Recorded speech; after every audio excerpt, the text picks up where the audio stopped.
श्री स्वामी समर्थ रामकृष्ण हरी. नमस्कार मित्रांनो, आपलं माझ्या यूट्यूब चॅनलमध्ये स्वागत आहे.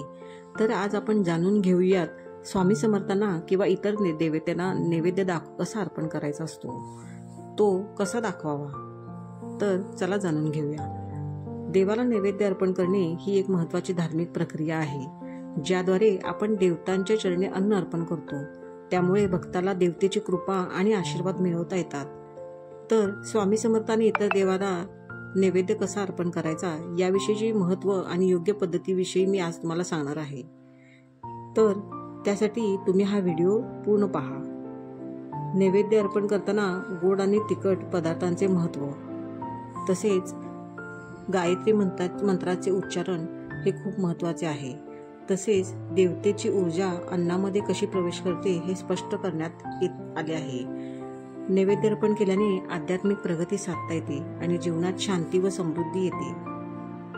तर नैवेद्य अर्पण करताना काय करावं लागतं? नैवेद्य अर्पण करण्यासाठी काही सोप्या पद्धती आहेत. सर्वप्रथम स्वामींच्या किंवा इष्टदेवतेच्या मूर्तीसमोर पाणी टाकून त्यात तुळशीपत्र ठेवून नैवेद्य दाखवावा. नंतर ताटावर अन्न मांडून त्या अन्नावर तुळशीपत्र ठेवावे. गोड पदार्थ डाव्या बाजूला आणि तिखट पदार्थ उजव्या बाजूला ठेवले पाहिजेत. नैवेद्य अर्पण करताना पाणी 3 वेळा फिरवून गायत्री मंत्र उच्चारणे खूप आवश्यक आहे. त्यामुळे देवतेची दिव्य ऊर्जा अन्नात प्रवेश करते आणि भक्तांना त्याचा आशीर्वाद प्राप्त होतो. आध्यात्मिक दृष्टिकोनातून अन्न म्हणजे शरीरासाठी असलेले साधन, पण त्याची दिव्यता देखील आहे.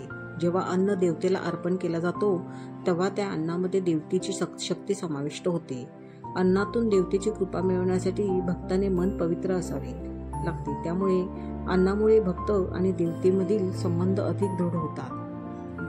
गोड आणि तिखट पदार्थांचे वेगवेगळ्या बाजूला ठेवणे म्हणजे देवतेच्या विविध तत्वांची पूजा करणे. गोड पदार्थ म्हणजे आनंद आणि शांतीचे प्रतीक, तर तिखट पदार्थ म्हणजे ज्ञान आणि शक्तीचे प्रतीक. या दोन्ही तत्वांचा समावेश केल्याने भक्ताला पूर्ण आशीर्वाद मिळतो.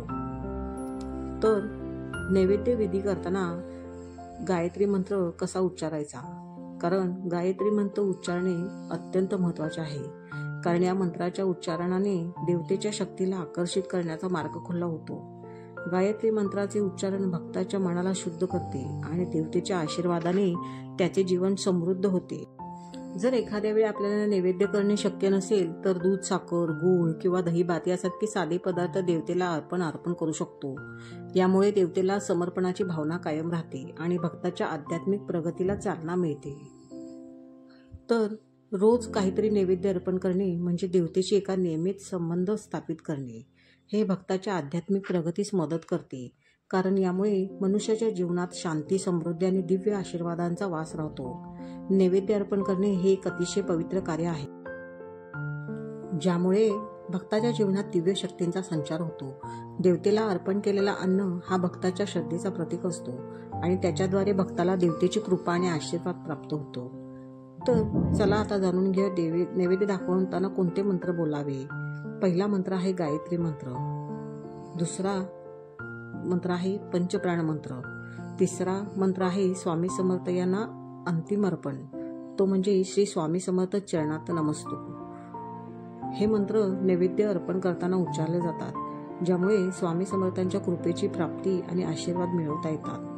नैवेद्य अर्पण ही एक अतिशय पवित्र आणि महत्त्वाची आध्यात्मिक क्रिया आहे, जी भक्ताला देवतेच्या आशीर्वादांची प्राप्ती करून देते. अन्न अर्पण करताना श्रद्धा, विश्वास आणि भक्तीचे महत्त्व असते, कारण या क्रियेच्या माध्यमातून देवतेची ऊर्जा अन्नात प्रवेश करते आणि ती प्रसाद म्हणून भक्ताला मिळते. गोड आणि तिखट पदार्थांचे योग्य स्थान, गायत्री मंत्रांचे उच्चारण आणि तुळशीपत्राचा वापर हे सर्व नैवेद्य अर्पणाच्या प्रक्रियेत महत्त्वाचे भाग आहेत. रोज नैवेद्य अर्पण केल्याने आध्यात्मिक प्रगती साधता येते आणि जीवनात शांती, आनंद व समृद्धी येते. त्यामुळे नैवेद्य अर्पण एक साधन आहे, ज्याद्वारे भक्त देवतेची कृपेची प्राप्ती करतो आणि जीवन अधिक पवित्र आणि आध्यात्मिक बनवतो.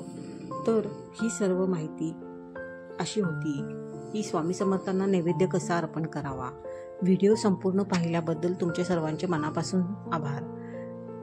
जर तुम्हाला हा व्हिडिओ आवडला असेल तर चॅनलला नक्की सबस्क्राईब करा व बेल आयकॉन दाबायला विसरू नका, जेणेकरून यामार्फत तुमच्यापर्यंत नवनवीन माहिती पोहोचू शकेल. धन्यवाद. श्री स्वामी समर्थ. रामकृष्ण हरी.